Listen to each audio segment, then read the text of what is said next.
Dear students of FY BHOK, this is the sixth lecture for basic grammar of English. I think that you are watching and comprehending all the lectures one by one. So let us start today with the third tense in present tense, that is present perfect tense. So first of all, let us discuss about when do we use present perfect tense. One very important use of present perfect tense is to denote the completed actions in present time. वर्तमान काळामध्ये पूर्ण झालेल्या कृतींचे वर्णन करण्यासाठी या काळाचा वापर करतात. मी तुम्हाला थोडीशी जास्त माहिती देतो.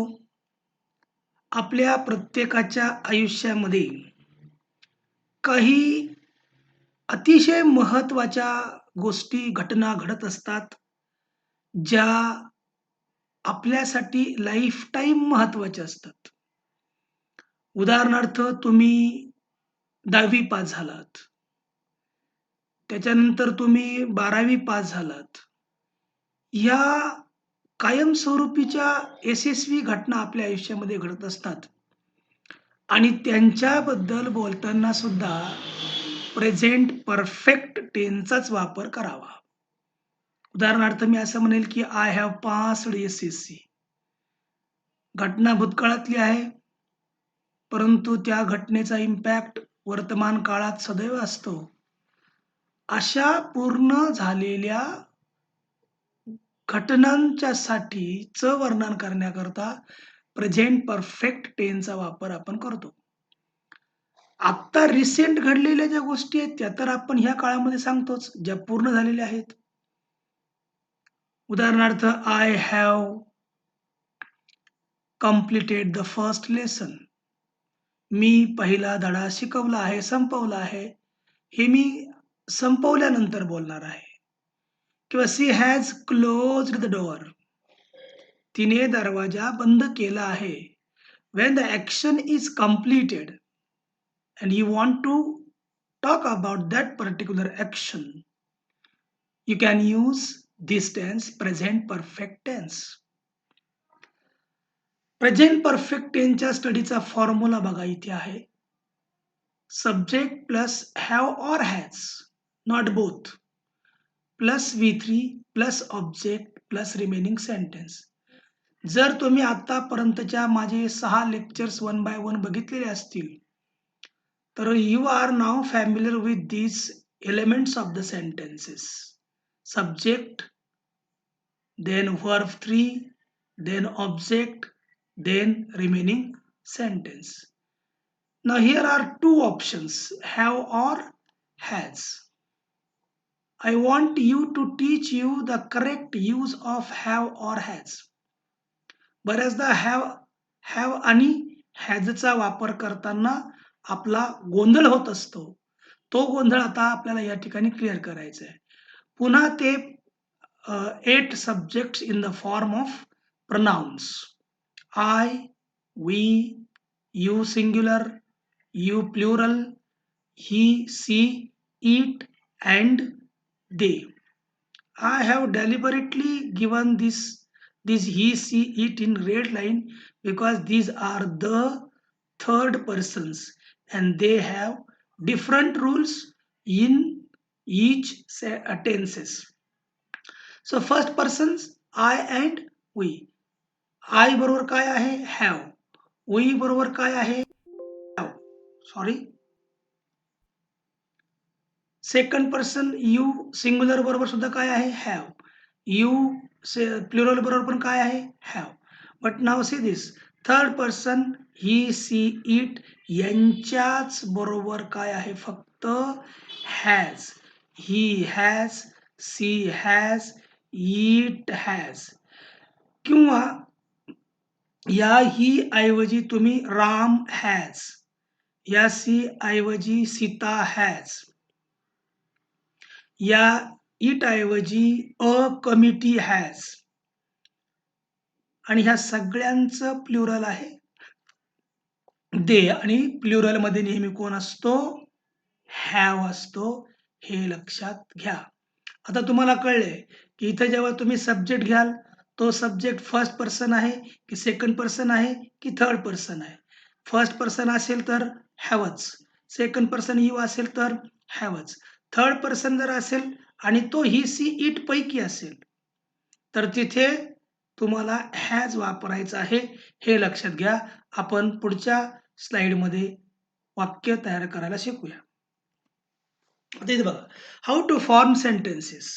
आय हॅव अगेन गिवन, बघा मी प्रेझेंट परफेक्टचा वापर करतोय. I have again given here the formula of present perfect tense. Subject plus have has plus V3 plus object plus remaining sentence.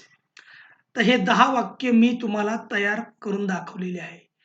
I have passed, pass नाही, passed. 90% verb जे आहेत ना English मधले, त्यांचा पास्ट टेन्स होताना ED प्रत्यय लागतो किंवा डी प्रत्यय लागतो. बाकीचे जे आहेत ते इरेग्युलर व्हर्ब्स आहेत. हे रेग्युलर व्हर्ब्स, हे इरेग्युलर व्हर्ब्स आहेत, आणि ज्यांना ईडी लागत नाही ते इरेग्युलर व्हर्ब्स आहेत. उदाहरणार्थ राईट, रोट, रिटर्न, किंवा buy, bought, bought, give, gave, given. पण बऱ्याच ठिकाणी काय लागतो? ईडी प्रत्यय लागतो. I have passed HSC in 2020. मी 2020 मध्ये 12वीची परीक्षा पास झालेलो आहे. म्हणजे 12वीची परीक्षा पास होण्याची कृती माझी पूर्ण झालेली आहे. We have bought a new car. आम्ही एक नवीन कार विकत घेतली आहे. She has given me a diary. तिने मला एक डायरी दिली आहे. He has open a door. त्याने दरवाजा उघडला आहे. Mahesh has won the race. महेशने शर्यत जिंकली आहे. Our teacher has taught the first lesson. आपल्या शिक्षकांनी पहिला धडा शिकविला आहे. मराठीमध्ये अर्थ घेताना पण काळजी घ्या. The boys have caught a kite. मुलांनी एक पतंग पकडला आहे. Kavita and her mother have seen a snake. इथे स्नेक आहे, स्पेलिंग ई आहे. सविता अँड हर मदर ह्या दोघी आहेत ना. सविता म्हणजे सी, हर मदर म्हणजे पण सी, पण दोघी मिळून दे, म्हणून इथे काय आलेलं आहे? हॅव. आणि सीन हा सीचा पास्ट टेन्स आहे, V3 आहे, म्हणून they have seen a snake. You have qualified this examination. Your uncle has sent you a check. So in this way, you can frame the sentences in present perfect tense. Just remember, you can have any kind of subject you remember or you know. Then you have to decide whether you have to use have or has correctly. For example, if you say my father has, कारण my father म्हणजे मी नाहीये, my father not you, my father म्हणजे ही, म्हणून काय घेतला? Has. पुढे तुम्ही कुठलाही V3 घ्या. इटन फॉर एक्झाम्पल, इटचा पास्ट टेन्स काय? Eaten. My father has eaten rice. Whatever it may be. You have the optional elements here, but these are the compulsory elements, have or has. These are also optional elements. You can have any subject, you can have any V3, and according to the subject and action word, you can choose any suitable object that will make a grammatically correct sentence. Another example, for example, you say Savita. Who is Savita? Savita means she. That is why has. Savita has found. Findचा past tense काय घेतला? Found. Savita has found a pen in the classroom. In this way, you can make a lot of sentences of your own and you can make perfect the present perfect tense. Now, how to frame yes no type question in the given tense? Very easy. काय करायचंय बघा, तुम्हाला फक्त हा जो have has असतो ना, तो सब्जेक्टच्या अगोदर वाक्याच्या सुरुवातीला the sentence of yes no type question must begin with have or has and you should give question mark at the end of the question because this is a question. So indirectly I am talking about the punctuation marks too. Now see, she has found a pen. Has she found a pen? मी काय केलं इथे हा has फक्त इकडे पुढे घेतलाय आणि वाक्य खाली लिहिलंय. Has she found a pen? तिला पेन सापडला आहे का? Yes or no? That is not important here. India has won the match. Has India won the match? The girls have cleaned the garden. Have the girls cleaned the garden? Have the girls cleaned the garden? हा have तुम्ही काय केला फक्त वाक्याच्या सुरुवातीला घेतला. The girls पुढे आला बघा. तसंच my brothers have saved a cow on the road. हा have घ्या पुढे फक्त. Have my brothers इथे my राहिलाय. Have my brothers saved a cow on the road? Nikhil has gifted a new cell phone to me. Has Nikhil gifted a new cell phone to me? म्हणजे बघा, जरी तुम्हाला वाक्य तयार करता नाही आले, पण समजा मी किंवा एक्झामिनरनं तुमच्या समोर एखादं हॅव हॅज प्लस V3 असणारं वाक्य येस नो प्रकारचा प्रश्न तयार करायला दिलं, तर whether you it doesn't matter whether you understand the meaning of that sentence or not, but you must understand the grammar of that sentence. So you know that there is a have and has. Take that have or has at the beginning of the sentence and remember to give the question mark at the end of the sentence. This is the way of framing yes no type question in present perfect tense. Now I have given you a kind of a classwork here. You can frame yes no type question. As usual, I am going to read these sentences slowly so that you can now directly write down the answers that you can make the yes no type questions. Now I read these sentences for you. He has found a pen in the classroom. We have organized a webinar. They have sent a new box of fruits. My uncle has bought a new laptop. We have seen a tiger in the forest. The members of the society have locked the gate. She has picked the flowers. A dog has bitten a child. She has gone to Delhi. My mother has cooked dal and rice for us. So you can frame yes no type question only putting have or has at the beginning of the sentence and remember to give the question mark at the end of the sentence. एक 5 उत्तर सांगतो तुम्हाला मी. Has she found a pen in the classroom? Question mark. Have we organized a webinar? Question mark. Have they sent a new box of fruits?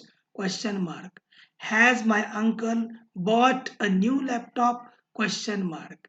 Have we seen a tiger in the forest? Question mark. I think that you might have written down some of the questions and now you can check yourselves. Now we are going towards how to frame WH type question.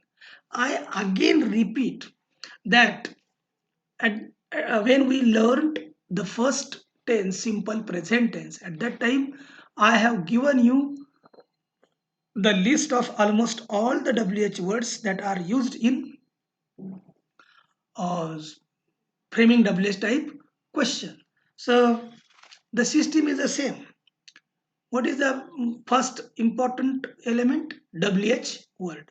Then helping verb and then other factors. and again there should be a question mark. Now these underlined words are the hints for you to make WH type question. She has torn my sister's sari. तिने माझ्या बहिणीची साडी फाडली आहे. आता माझ्या बहिणीची आपण म्हणू कोणाची, म्हणून कोणाची याच्याकरता काय शब्द आहे? हुज, आणि हुज हा एकटा चालत नाही, म्हणून ते सारी इकडं जोडून घेतलेलं आहे. हे ऑलरेडी मी तुम्हाला त्या टेन्सच्या माध्यमातून समजावून सांगितलेलं आहे. इथे फक्त काय झालंय, टेन्स चेंज झालेला आहे. The technique is the same. Whose sari, आता helping verb has, then remaining part, कारण आपण अंडरलाईन पार्ट खाली घेत नाही. Whose sari has she torn question mark. कोणाची साडी तिने फाडली आहे? उत्तर आलं माझ्या बहिणीची. आता हेच वाक्य मी तुम्हाला ह्या फॉर्म्युल्यामध्ये वाचून दाखवतो. हुज सारी, कारण हुजला काय अर्थ नाही. हुज सारी हा पूर्ण काय आहे? WH word. Whose sari has she torn question mark. Now say the second sentence. Kavita has gone to Pune. This is very easy. Kavita has gone to Pune. Answer पाहिजे टू पुणे. टू पुणे काय आहे? Place. Place म्हणजे जागा. जागेसाठी आपण काय वापरतो? Where. घेतलं बघा. Where has Kavita gone question mark. Where has Kavita gone, Kavita कोठे गेली आहे? आन्सर आहे to Pune. I have kept bag on the table. A bag काय आहे? थिंग आहे, वस्तू आहे, ऑब्जेक्ट आहे.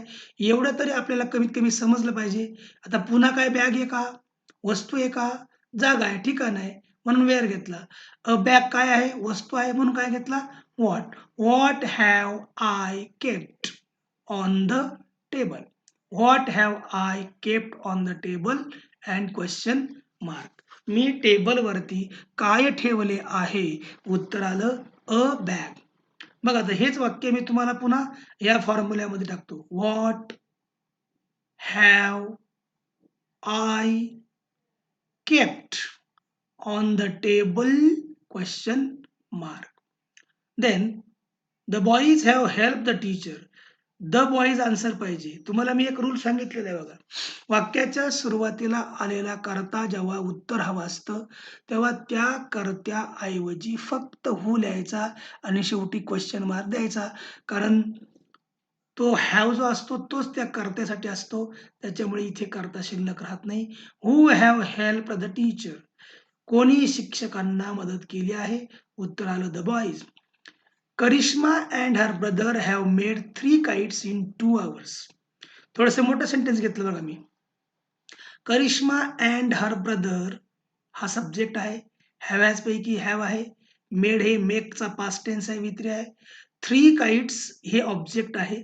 इन 2 hours हे रिमेनिंग सेंटेन्स आहे. आपल्याला आन्सर पाहिजे 3. 3 हा नंबर आहे. त्याच्या पुढे बघा काइट्स. काइट्स म्हणजे पतंग. पतंग मोजता येतात. अंकामध्ये आपण मोजू शकतो 1 2 3 4 5. म्हणून हाऊ मेनी. हाऊ मेनी हा हुज सारखा आहे, एकटा चालत नाही, म्हणून त्याला जोडून घेतला काइट्स. आता हा हाऊ मेनी काइट्स हा पूर्ण काय झाला? WH word. मग घेतला have. How many kites have Kavita and her brother made in 2 hours. एक कविता आणि तिच्या भावाने 2 तासामध्ये किती पतंग तयार केले आहेत? उत्तर आलं 3. आता बघा हेच वाक्य मी पुन्हा तुम्हाला ह्या फॉर्ममध्ये टाकतो. हाऊ मॅनी काइट्स हा पूर्ण काय? WH word. Have Kavita and her brother.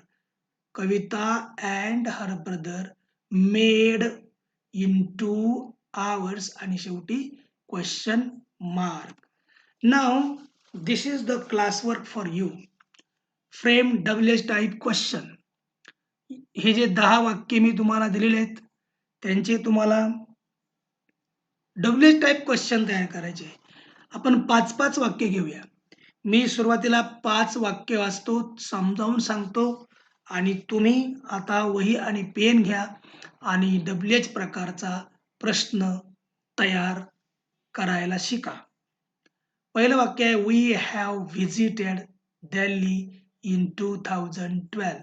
याच्यामध्ये इन 2012 हे आन्सर पाहिजे. इथे टाइम आहे, तुम्हाला व्हेन घ्यावा लागेल. Ram has cot a butterfly in the garden. इथे इन द गार्डन ही जागा आहे, प्लेस आहे. तुम्हाला डबल प्रकारचा प्रश्न तयार करताना वेअर घ्यावा लागेल. Seema has bought a dictionary from the shop. इथे अ डिक्शनरी हे उत्तर अपेक्षित आहे आणि अ डिक्शनरी ही वस्तू आहे, म्हणून तुम्हाला व्हॉट घ्यावा लागेल. माय mother has taught me a lesson. या वाक्यामध्ये मी हे आन्सर हवा आहे. मी ही व्यक्ती आहे आणि या वाक्यामध्ये जेव्हा व्यक्ती वाक्यात येते तेव्हा त्याचा अर्थ तिला, मला वगैरे असा असतो. आणि म्हणून कोणाला, म्हणून तुम्हाला होम घ्यावा लागेल. John has married Celia in 2014. इथं पण सेलिया व्यक्ती आहे, म्हणून इथे पण तुम्हाला होम घ्यावा लागेल. आता जर तुमचे उत्तर तयार असतील या पहिल्या 5 वाक्यांचे, तर मी उत्तर सांगतो. डायरेक्ट उत्तर बोलणार आहे. When have we visited Delhi? Question mark. Where, दुसरं वाक्य, where has Ram caught a butterfly? Question mark. तिसरं वाक्य, what has Seema bought from the shop? चौथं वाक्य आहे, whom has my mother taught a lesson? पाचवं वाक्य आहे, whom has John married in 2014? Now 6 to 10 sentences. They have lost the match. त्यांनी सामना गमावला आहे. तर सामना ही एक मॅटर आहे, बाब आहे. व्हॉट घ्यावा लागेल. I have brought an apple for you. An apple ही वस्तू आहे, पुन्हा तुम्हाला व्हॉट घ्यावा लागेल. सी हॅज संग अ सॉन्ग लाऊडली. लाऊडली LY प्रत्यय आहे ना, दिस इज ॲडवर्ब. ॲडवर्ब म्हटल्यावर ॲक्शन, ॲक्शन म्हटल्यावर हाऊ घ्यावा लागेल. Vineet and he sister have donated money to an organisation. इथे मनी हे आन्सर हवा आहे. मनी म्हणजे पैसा, पैसा म्हणजे एक प्रकारचं अर्थ वस्तू आहे, व्हॉट घ्यावा लागेल. My teacher has told us a story. इथे माय टीचर हा सब्जेक्ट आहे आणि सब्जेक्ट असल्यावर फक्त तुम्हाला हू वापरायचं आहे, बाकीचे रूल्स येथे ॲप्लिकेबल नाही. बघा, समजावून पण सांगितलं, त्यामुळे तुम्हाला 6 पैकी 2-3 तरी वाक्य येत आले असतील. बघूया, तुम्ही चेक करा. याचं उत्तर आहे what have they lost? Question mark. याचा आन्सर आहे what have I brought for you? Question mark. याचं उत्तर आहे हाऊ हॅज सी संग अ सॉन्ग? याचं उत्तर आहे what have Vineet and his sister donated to an organisation? पुन्हा एकदा, what have Vineet and his sister donated to an organization? And question mark. And the last one, who has told us a story? Remember to give the question mark at the end of the sentence. In this way, we have studied present perfect tense, the structure of present perfect tense through WH type question and yes no type question. In the next lecture, we are going to study the change the voice of this present perfect tense. Thank you very much.